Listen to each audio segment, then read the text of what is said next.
పునీత అంతోని వారు మనందరికీ తెలుసు, అద్భుతాల అంతోని వారు. ఆయన జీవిస్తున్న కాలంలో ఒక రోజున ఆయన చాలా దూరం దేవుని యొక్క వాక్య పరిచర్య చేయటానికి వెళ్ళారు. అయితే ఆ రోజుల్లో ప్రియులారా అన్ని చోట్ల మఠాలు లేవు వాళ్ళకి. సాయంత్రం 6 గంటలకల్లా వాళ్ళ మఠానికి తాళం వేసేసేవాళ్ళు. ఒక రోజున అంతోని వారు ప్రియులారా ఇలాగానే దేవుని యొక్క వాక్యాన్ని బోధించటానికి వెళ్ళి ఆయన దేవుని యొక్క వాక్యాన్ని బోధించటం ప్రారంభిస్తే గంటలు గంటలుగా బోధించేవాడు. ఒక దేవుని యొక్క దూతలాగా మాట్లాడేవాడు అంటండి. ఆయన ఒక జ్యోతిలాగా మాట్లాడేవాడు అంటండి. ఆయన మాట్లాడుతుంటే అద్భుతాలు జరిగాయట. ఆయన మాట్లాడుతుంటే పాపులు హృదయ పరివర్తన చెందేవారట. అద్భుతాలు అంతోని వారికి గోల్డెన్ టంగ్ ప్రీచర్ అన్నమాట. ఆయన అద్భుతంగా మాట్లాడేవాడు. ఒక రోజున ఆయనకు ఆలస్యమై ప్రియులారా మఠంలోకి వెళ్ళలేకపోయారు. ఆయన దేవుని యొక్క వాక్యాన్ని బోధించినటువంటి ఆ గ్రామంలోనే టిటు బోర్గిస్, ఆయన పేరేంటండి, టిటు బోర్గిస్ అనే వారి ఇంటిలో ఆశ్రయాన్ని పొందుకున్నాడట. ఆయన టిటు బోర్గిస్ అనే వ్యక్తి ఆ అంతోని వారికి తన ఇంటిలో ఒక చిన్న గదినిచ్చాడు. అయితే ఈ టిటు బోర్గిస్కి అంతోని వారంటే చాలా గౌరవం. అంతోని వారు చాలా భక్తుడని, పరిశుద్ధుడని చాలా గౌరవం. కాబట్టి ఆ రోజున తెలుసుకోవాలనుకున్నాడు, ఈ అంతోని వారికి ఎక్కడి నుంచి వస్తున్నాయి ఇన్ని శక్తులు, అసలు ఎలా వస్తున్నాయి, అసలు ఇన్ని అద్భుత శక్తులు తెలుసుకోవాలని కుతూహలంతో నిద్రపోకుండా అర్ధరాత్రి దాకా అలానే ఉన్నాడు. అర్ధరాత్రి సమయంలో అంతోని వారు ఉన్న గదిలో నుంచి దేదీప్యమానమైన వెలుగు బయటికి వస్తుంది. భయపడిపోయాడు. అయినా కానీ తెలుసుకోవాలని ఆతృతతోటి దగ్గరకు వెళ్ళి తలుపును పక్కకు తీశాడు. ఇంకేముంది, ఆ యొక్క సన్నివేశాన్ని చూసి ఇతను భయపడిపోయాడు. ఏంటంటే అంతోని వారి ప్రియులారా బైబిల్ గ్రంథాన్ని తన యొక్క రాత బల్ల మీద పెట్టుకుని అలా ఉంటే స్వయముగా ఆ లోక సృష్టికర్త సకల లోకాల సర్వేశ్వరుడైనటువంటి ఆ చిన్నారి దివ్యబాల యేసు, అద్భుత దివ్యబాల యేసు ఆ యొక్క అంతోని వారికి బైబిల్ మీద కూర్చొని అంతోని వారితో మాట్లాడుతూ ఆయనను ఓదారుస్తూ ఉన్నాడట. ప్రియులకు దేవుని బిడ్డలారా ఆయనను ఓదారుస్తూ ఉన్నాడట. Hallelujah, hallelujah, praise the Lord, praise the Lord, praise the Lord, praise the Lord, praise the Lord. Praise the Lord. Anthony వారు ఎవరో తనను చూస్తున్నారు అని గమనించి వెంటనే ఇటు తిరగగానే చిన్నారి దివ్యబాల యేసు అదృశ్యమయ్యాడట.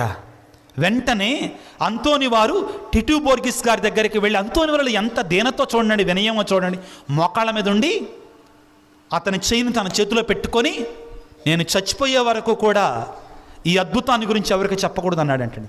అంతోని వారిలో దీనత చూడండి ఎలాగుందో. మనమైతే మనకొక ఎట్లాంటి అద్భుతం జరిగితే ఇంకా ఎక్కువ మంది చూడాలి, ఇంకా ఎక్కువ మంది చెప్పుకోవాలి మన గురించి అనుకుంటాం. కానీ అంతోని వారు ఏం చేశారు, ఈ అద్భుతాన్ని గురించి ఎవరికి, అద్భుత బాలయేసు నా దగ్గరికి వచ్చి నన్ను ఓదార్చాడు. ప్రియులారా అప్పుడు అడిగాడంటే టిటు బోర్గిస్, అంతోని వారా అది ఓకే కానీ ఎందుకు వచ్చాడు అసలు దివ్యబాల యేసు నీ దగ్గరే కనంటే, అయ్యా నేను ఆత్మల యొక్క రక్షణ కొరకై వేదనతో కన్నీటితో ప్రార్థన చేస్తున్నానయ్యా. నా యొక్క పరిచర్య గురించి అలసిపోయి ఉన్నానయ్యా. దివ్యబాల యేసు వచ్చి నన్ను ఓదారుస్తాడయ్యా, నన్ను బలపరుస్తాడయ్యా. దివ్యబాల యేసు, అద్భుత దివ్యబాల యేసు అని చెప్పటం జరిగిందట. ప్రియ దేవుని బిడ్డ, ప్రియమైనటువంటి దేవుని ప్రియ క్రైస్తవ సంఘ బిడ్డ, గుర్తుపెట్టుకో, ఆ అద్భుత బాలయేసు మహా అద్భుత శక్తి కలిగినటువంటి వాడు. నీ జీవితంలో నీవు కూడా అలసిపోయి ఉన్నావా? సమస్యల కారణంగా, వేదనల కారణంగా, బాధల కారణంగా అలసిపోయి ఉన్నావా? వేదనతో నిండిపోయి ఉన్నావా? అద్భుత దివ్యబాల యేసుకు ప్రార్థన చేసుకో. నీ వేదనను తొలగిస్తాడు, నీ బాధను తొలగిస్తాడు, నీకు తన యొక్క శాంతిని, సమాధానాన్ని ప్రసాదిస్తాడు. కానీ దానికి కావలసింది ఏమిటి అంటే నీలో పరిశుద్ధత ఉండాలి, దేవుని మీద ఆధారపడాలి. ఆ దేవుని వేడుకుందాం. హెబ్రీ పత్రికలో పత్రికాకారుడు పలికినట్లుగా ప్రియులారా, పరిశుద్ధత లేకుండా ప్రభువును చూడలేరెవరో. పరిశుద్ధత లేకుండా ప్రభువుని ఎవరు కూడా, హృదయ శుద్ధి గలవారు ధన్యులు, వారు దేవుని దర్శింతురు, వారు దేవుని చూస్తారు. లూకాసు వార్త 4వ అధ్యాయము 16వ వచనం నుండి చదువుకుందాం ఒకసారి. తరువాత యేసు తాను పెరిగి పెద్దవాడైన నజరేతునకు వచ్చి అలవాటు చొప్పున విశ్రాంతి దినమున ప్రార్థనా మందిరమునకు వెళ్ళాను. అలవాటు చొప్పున ప్రార్థనా మందిరానికి వెళ్ళి ఆయనక చదవడానికి లేచి నిలబడితే దేవుని యొక్క వాక్యాలు యెషయా గ్రంథము నుండి ఈ విధంగా కనబడ్డాయి. 18వ వచనాన్ని చదువుకుందాం. 4వ అధ్యాయం లూకా సువార్త. ప్రభువు ఆత్మ నాపై ఉన్నది. ఎంత గొప్ప మాట ప్రియులారా. Hallelujah, praise the Lord, praise the Lord. Yesu ప్రభు అంటున్నాడు, the spirit of the Lord is upon me. పరిశుద్ధాత్మ నాపై ఉన్నదే. ప్రియ దేవుని బిడ్డ, ఈ పరిశుద్ధాత్మని, ఈ దేవుని యొక్క ఆత్మని జ్ఞానస్నానములో నువ్వు కూడా పొందుకున్నావు. దేవుని యొక్క ఆత్మ నిన్ను అభిషేకించింది. జ్ఞానస్నానములో, భద్రమన అభ్యంగనములో ఆ పరిశుద్ధాత్మ దేవుడు నీలో ఉన్నాడు, నాలో ఉన్నాడు, మనందరిలో ఉన్నాడు. మనందరం అభిషేకించబడ్డాం. చదువమ్మ తరువాత. పేదలకు సువార్తను బోధించు. దేనికి? ఈ పరిశుద్ధాత్మ దేవుడు దేనికున్నాడు మనలో?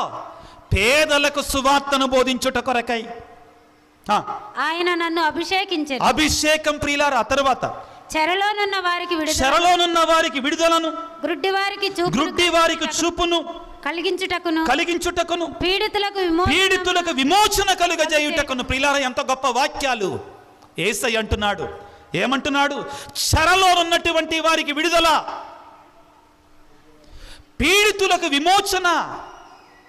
ఎవరు చెరలో ఉన్నారు? ఎవరు పీడించబడుతున్నారు? మనందరం ప్రియులారా, మనందరం పీడించబడుతూనే ఉన్నాం. మనందరం చెరలో ఉన్నాం. ఒకసారి వాక్యాన్ని చదువుకుందాం. యోహాను సువార్త 8వ అధ్యాయము 34వ వచనాన్ని చదువమ్మ త్వరగా.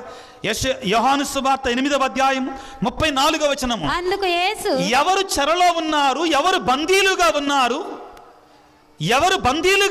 ఎవరు చెరలో ఉన్నారు? అందుకు యేసు, నేను మీతో నిశ్చయముగా చెప్పుచున్నాను, పాపము చేయు ప్రతివాడు పాపమునకు బందీగా ఉన్నాడు. పాపమనే చెరసాలలో ఉన్నాడు. పాపమనే సైతాను అనే చెరసాలలో ఉన్నాడు.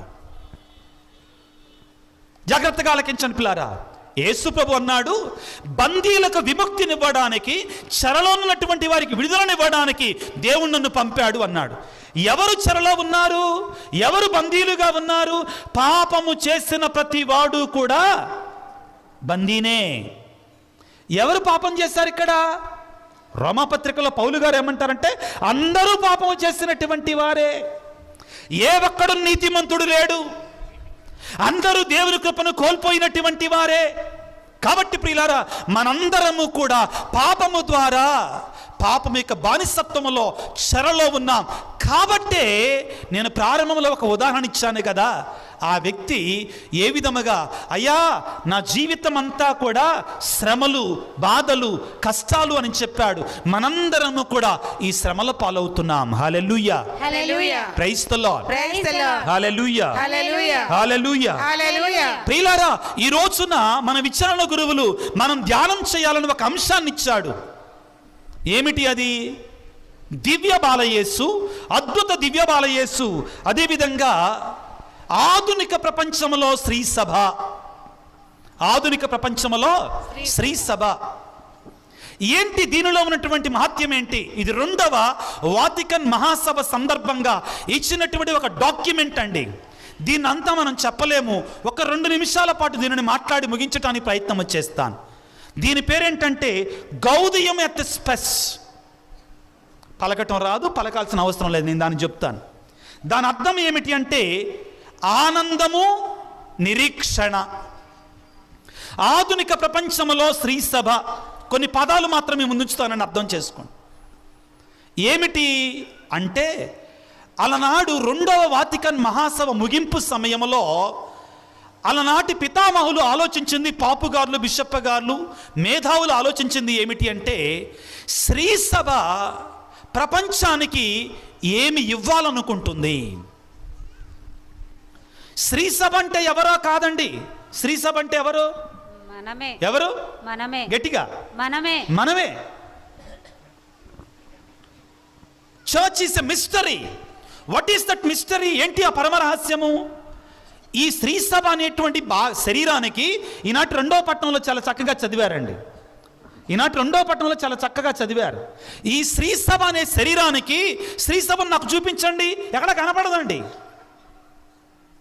స్త్రీ సభ అంటే మనమే. స్త్రీ సభ శిరస్సు ఎవరు? యేసు ప్రభువు. స్త్రీ సభ తల ఎవరండి? యేసు ప్రభు. భాగాలన్నీ ఎవరండి? మనందరము కూడా, మనందరము ప్రియులారా. కాబట్టి ఈ స్త్రీ సభ లోకానికి ఏమివ్వాలనుకుంటుంది? ఏమివ్వాలి మనం లోకానికి? ఈనాడు సువిశేషములో యేసయ్య ఏమిస్తున్నాడో అదే ఇవ్వాలి. ఏమిటి అంటే నిరీక్షణ. ఏమివ్వాలి? నిరీక్షణ. నిరీక్షణ అంటే నమ్మకం, ఆశ. నిరాశలో, నిస్పృహలో, వేదనలో కూరుకొని పోయిన మానవాళికి స్త్రీ సభ ఒక ఆశనిస్తుంది. వాళ్ళ బాధల్లో, వాళ్ళ వేదనలలో, వాళ్ళ సంతోషాల్లో, వారి ఆనందాలలో స్త్రీ సభ విశ్వాసులతో కలిసి నడుస్తుంది ప్రియులారా. కాబట్టి మనం ఒంటరి వారము కాదు. పరిశుద్ధ ఫ్రాన్సిస్ పాపు గారు ఈ 2025వ సంవత్సరాన్ని జూబిలీ సంవత్సరంగా కొనియాడమంటున్నారు. ఆయన ఇచ్చినటువంటి మాట ఏంటండి? ఏమని పిలుపునిచ్చాడు? ఏమని పిలుపునిచ్చాడు? నిరీక్షణ యాత్రికులం. అందరూ చెప్పండి, నిరీక్షణ యాత్రికులం. ఎవరండి మనం? నిరీక్షణ యాత్రికులం. కలిసి ప్రయాణం. ఏ ప్రయాణం? కలిసి ప్రయాణం. ఒంటరి ప్రయాణం కాదు మనది, క్రైస్తవులది. మనందరం విశ్వాసములో కలిసి ప్రయాణం చేస్తున్నాం ప్రియులారా. ఈ జూబిలీ సంవత్సరానికి పరిశుద్ధ ఫ్రాన్సిస్ పాపు గారు ఒక చిన్న లెటర్ని, ఒక ఎన్సిక్లికల్ని రిలీజ్ చేశారు. దాని పేరేంటంటే, ప్రియులకు దేవుని బిడ్డలారా, మీకు తెలుగులో చెప్తాను, అర్థం చేసుకోవటానికి ప్రయత్నం చేయండి, జాగ్రత్తగా వినండి పిల్లారా. నిరాశపరచని నిరీక్షణ. నిరాశపరచనటువంటి నిరీక్షణ. ఈ మాటని పరిశుద్ధ ఫ్రాన్సిస్ పాపు గారు ఎక్కడి నుంచి తీసుకున్నారు అంటే, రోమాపత్రిక 5వ అధ్యాయం 5వ వచనాన్ని చదువుకుందాం. రోమాపత్రిక 5వ అధ్యాయము 5వ వచనాన్ని చదువుకుందాం త్వరగా. ఈ నిరీక్షణ మనకు నిరాశను కలిగింపదు. Hallelujah, hallelujah. Praise the Lord, praise the Lord. ప్రియ దేవుని బిడ్డ, నీవు దేవుని యందు నిరీక్షణ కలిగి ఉన్నట్లయితే నీ జీవితంలో ఎంత పెద్ద సవాలు వచ్చినా, ఎంత పెద్ద శ్రమలు వచ్చినా, ఎంత పెద్ద కష్టాలు వచ్చినా, ఆ యేసయ్యను నమ్మగలిగితే ఆయన నిన్ను నిలబెడతాడు, నిన్ను బలపరుస్తాడు. ఇదిగో ఈ గౌదియం ఎత్ స్పెస్ ద్వారా శ్రీసభ మనకి ఇవ్వాలనుకున్న సందేశం కూడా ఇదే. ఈ ఆధునిక ప్రపంచంలో యుద్ధాల ద్వారా, వేడి ద్వారా అండి, యుద్ధాల ద్వారా, నిన్నగాక మొన్న అమెరికా దేశంలో, కాలిఫోర్నియా రాష్ట్రంలో, లాస్ ఏంజల్స్ నగరములో, ప్రపంచంలోనే అత్యంత ధనవంతులు ఉండేటువంటి ఆ ప్రాంతంలో ఏం జరిగిందో మనందరము కూడా చూసాం ప్రియులారా. కోటీశ్వరుల యొక్క ఇళ్ళు కాలిపోయాయి, ఒక్కటి కూడా మిగలలేదండి, అంత బూడిదైపోయింది. ఎప్పుడైతే మనం దేవుని మరచిపోతామో, దేవుడు అంటే లెక్క లేకుండా ఉంటామో, దేవుని తిరస్కరిస్తామో ప్రియులారా, నువ్వెంతటి వాడివైనా కానీ దేవుడి నీ జీవితాన్ని ఏం చేస్తాడో? ఒక గుణపాఠాన్ని నేర్పిస్తాడు. కానీ నీవెప్పుడైతే దేవుని మీద ఆధారపడి నిరీక్షణ కలిగిన క్రైస్తవుడిగా దేవుని మీద విశ్వాసాన్ని ఉంచి ముందుకు నడుస్తావో, దేవుడు నీ జీవితాన్ని అద్భుతమయం చేస్తాడు, ఆనందమయం చేస్తాడు. గౌదియం ఎత్ స్పెస్. ఈనాడు మన విచారణ గురువులు ప్రియులారా, మనము ఈ సంవత్సరం అంతా కూడా ఈ వాటికన్ డాక్యుమెంట్ల మీద ధ్యానం చేయాలని ఈ అంశాన్ని మనకిచ్చారు. ఆధునిక ప్రపంచంలో స్త్రీ సభ ఎలాగా ఉండాలి? వేదనలతో, బాధలతో, కష్టాలతో, కడగళ్లతో ఉన్నటువంటి వారికి ఒక హోప్, ఒక నిరీక్షణ, ఒక ఆశాజ్యోతిలాగా ఉండాలి.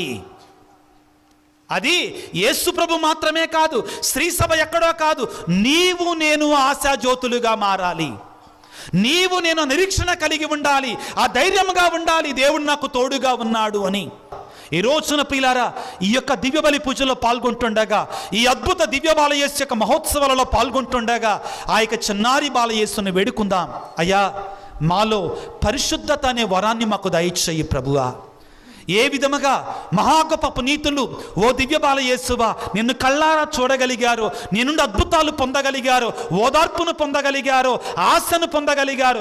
మేము మా కుటుంబాలు కూడా అటువంటి ఆశని, ఓదార్పుని, నీ కృపను పొందుకునేలాగున మమ్ము దీవించు తండ్రి అని తలలు వంచి చిన్న ప్రార్థన చేసుకుందాము. సర్వశక్తిమంతుడా, సర్వోన్నతుడా, ప్రేమామయుడా, ఈనాడు మీరు మాకిచ్చినటువంటి ఈ వాక్యాన్ని బట్టి మీకు వేలాది వందనాలు, స్తుతులు, స్తోత్రాలు. ఓ అద్భుత బాలయేసువా, మా ప్రార్థనను ఆలకించయ్యా. ఈ ఆధునిక ప్రపంచంలో ఎంతోమంది బిడ్డలు ప్రభువా వేదనతో, కష్టాలతో, కన్నీటితో నాకెవరున్నారు తోడు, నన్ను కాపాడేవారెవరు అని వేదనాపూరితమైనటువంటి బిడ్డలుగా మిగిలిపోతున్నారు.